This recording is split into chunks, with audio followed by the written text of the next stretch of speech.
Alright guys, TacticalRab here again today. I hope you're all doing well and enjoying your day so far. Welcome back to Valorant news and to the chaos of Valorant rostermania. Plenty of updates to bring you guys today. The fate of the OpTic players, where they might potentially go. But also, Ye apparently has got the most exciting future for him over the coming days. Which team does that mean that he's going to be joining? Very much enjoy your thoughts in the comment section below. Hit the like button if you enjoy. Subscribe if you're new as always. I'd greatly appreciate it. It really helps out the channel. Thank you very much indeed for doing that one. Plenty to discuss. As always, getting loads of new subs yesterday as well. But it's nothing new. We say that every day at this point. Now, this was a kind of major thing that I was going to discuss last night, but I didn't really get the time to. So apparently, according to Decerto sources, Global Esports, the team that's got in for the Indian region in the Pacific side of things, and Bleed Esports, big organization, of course, over there with a lot of money, had apparently a partnership in the works for the Pacific League, which is apparently worth about $6 million. But Riot apparently have tight regulations on this now and have shut this down. So pretty interesting that there was meant to be a partnership between these two, a collaboration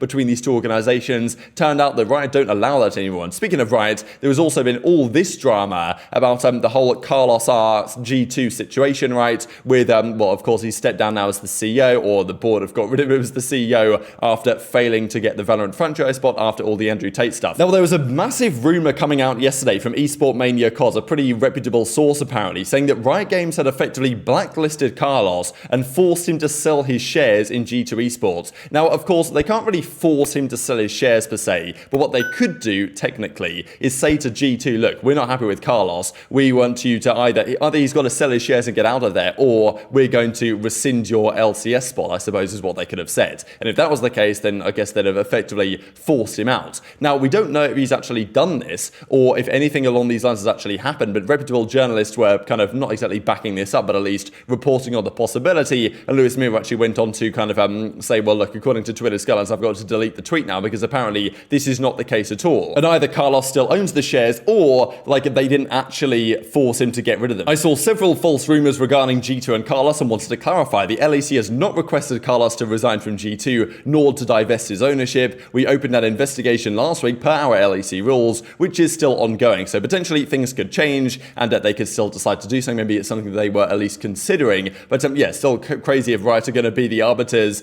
of kind of, well, morality or whatever regarding this type of subject and misogyny or whatever, given the history that Riot has as an organization. But I'm sure that's a topic for another day and probably another content creator. Now let's talk a bit more about rostermania then. So cNed from Crew, an unrestricted free agent, as he describes here, a free agent, or Libra free agent here for the 2023 season. Everyone's love is appreciated, right? So yes, his contract is at an end, and I guess Crew have decided not to extend him. So he's an unrestricted free agent. This is of course rather advantageous if your contract is over and you're unrestricted. You don't require a buyout. You can go wherever you want without any issues, and it's also more attractive for new teams to potentially make these acquisitions happen. So cNed, a big name player on the market. Now, Cloud9 may be reaching a conclusion as to what they plan to do. Of course, as Leaf says, red or blue. Like everyone is saying this right now. It doesn't matter.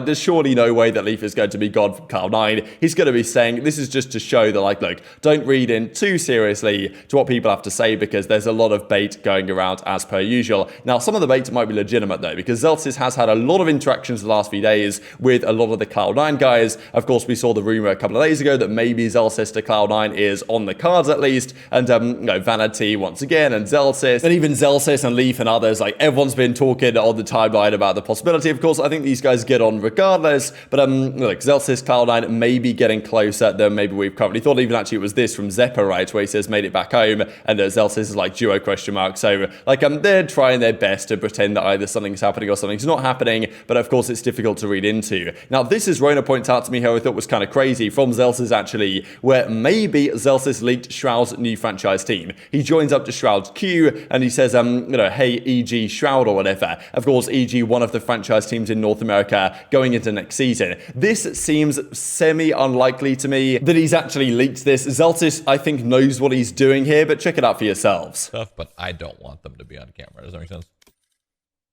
So I'm probably gonna play no cam for a majority of this. And that's right. Hey, EG Shroud. Stop.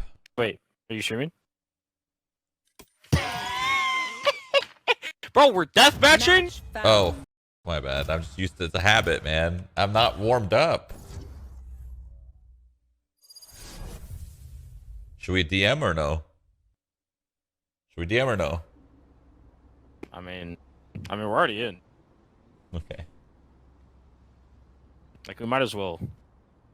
So it's kind of what I said with the Soji thing, right? And like Zelsis, surely when he joins up, right, he surely knows that like he's like the Shroud's going to be streaming, right? Shroud isn't not going to be streaming, so it seems kind of orchestrated to me that he's going to join up and say, "Hey, EG Shroud, oh, are you streaming?" This type of stuff. Usually when these kind of leaks happen, it's more like someone joins up, actually not knowing the guy is streaming, says something that he shouldn't have said, and then the guy that's streaming then says like, "Hey, you shouldn't have said that" or whatever, and that's how it goes. So I think that it was probably something like this. Seems a little bit orchestrated to me that well, you know, who knows if there's something going on here, because at the end of the day, Evil Geniuses didn't have a great team, and we don't really know what their plan is to do. Could Shroud be an option? Like, you can't necessarily rule it out, because EG are kind of like not exactly a blank slate team, but we don't really know what they're planning to do going into next year, as we might be able to theorize with some other rosters. So yes, keep an eye on that one. Shroud to a team somewhere, maybe EG, maybe not, of course. We shall see over time. Now, this is the other talking point. So George Geddes came out with this last night on stream, effectively discussing what he has heard in terms of how excited we should be with regard to certain players and also certain teams. I believe Shroud appears on here. He only gets a number 1 because I don't think George has heard everything about like every single team. He doesn't know everything. So certain players have a 1 or like a 0 or whatever if there's really no news or like he really hasn't heard anything on them. However, all these other players that have numbers along them and also teams, he's heard something on it but doesn't really want to say, I suppose, as yet too much. Now, of course, worthy of note here under George's face cam is it says Yay in the top left with a number 9. That is the highest number that he's given, so he reckons that Yay has something really spicy in the works, which, yeah, of course, look, he's got options on the table: NRG, Cloud9, Sentinels, or 100 Thieves, and,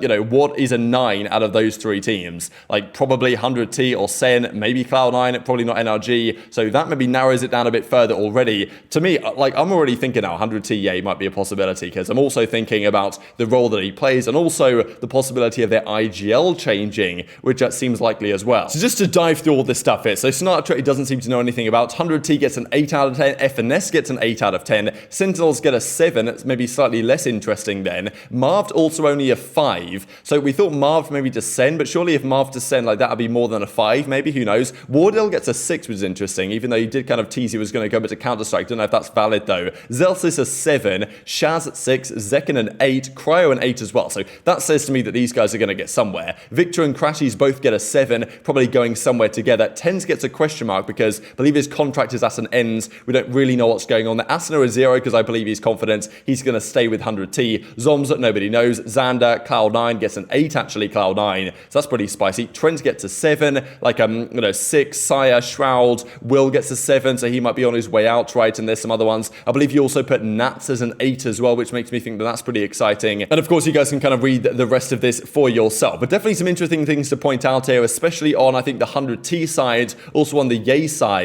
and yeah, certainly with like Zekken and Cryo and stuff. Like, it's really difficult to say what exactly is going on right now. So just some further things to note from those that are actually watching the broadcast. No info on TenZ. Apparently, dapr is definitely staying on Sentinels, which I thought was pretty cool. Like, that was not a guarantee in my mind, but apparently now that is a thing that Sentinels are going to deliver with. Now, this is the 100T situation. Asuna definitely staying, probably with Derek. Bang is not confirmed to stay. I thought maybe they should keep him. We'll see what they do there. Shui2K maybe on a franchise team down the line. No info yet on these guys. And then Yay, FNS, and Zekken have some exciting signings with 100T and Sen with exciting rosters, right? So this is the thing to me. What are 100 Thieves and Sentinels going to do? Like, we are wondering whether there are some changes there to their IGL situations. And there is a part of me that thinks, well, look, 100T, if they keep Asuna, they keep, you know, Derek, whatever. Could they bring Yay in for Will, and then maybe an IGL such as an FNS, you could say, for Stella? Because I believe he also went on to say, George, that he can't comment on Stella's position or he'll get in trouble or something. Which, you know, look, if he's going to say that Asuna's going to stay, Derek's going to stay, Bang not sure, and then, oh, I can't comment on Stella, that's going to get me in trouble, then that makes me feel like, you know, Stella's probably gone, right? Which we could probably have guessed anyway. But, yeah, last night I said, look, I highly doubt 100T are going to stay the same, and based on this, they're probably not. But what do you guys think about that? If it's Yay and FNS to 100 Thieves instead of Stella and Will, that could be an interesting team. Not sure. Well, who knows, right? If Yay anywhere is exciting, but Zekken also some options, and Marved, like, he only gets a 5, even though he might go to Sentinels. So weird situation. Definitely intrigued to your thoughts in the comments section below. But yeah, the 100T team, people are theorizing it now. If Yay gets a 9 out of 10, that sounds to me like either a Sen or a 100T situation, and maybe 100T with FNS could be really interesting indeed. Now, Yay does obviously give some comment on his situation. I know it's been a suspenseful past few weeks, but after countless meetings with many teams, I've made my decision. I will officially be retiring and pursuing the upcoming VALORANT mobile game. Thank you, and I hope you continue to support. So yes, pretending there's something coming, but maybe he has made his decision on what team he's going to join, and that maybe the contracts are getting signed as we speak. Who really knows? Because contracts now can be signed with these rosters. So I'm going to say 100T Yay, but that's just my kind of early prediction here. We'll see how it goes. Of course, anything can still change in FNS, as he even says here. I know a lot of you guys have been waiting for news. I'm going to tell you what's up, since it upsets me to see you all suffering and then talk about Arsenal or whatever. So again, both of these guys, like, just the way they're tweeting, it makes me think that either they've got something locked in or set in stone, or they're pretty excited about their future, because if you're kind of nervous about what's happening, then you might not tweet stuff like this. That's just my perspective. You guys may well disagree in the comment section below. And even as Zekken goes on to say here, looking for a team, but yeah, apparently he's also got something exciting in the works as well. Very much intrigued to your thoughts in the comment section below. Hit the like button if you enjoyed. Subscribe if you are new as always. Take care, and I'll see you next time.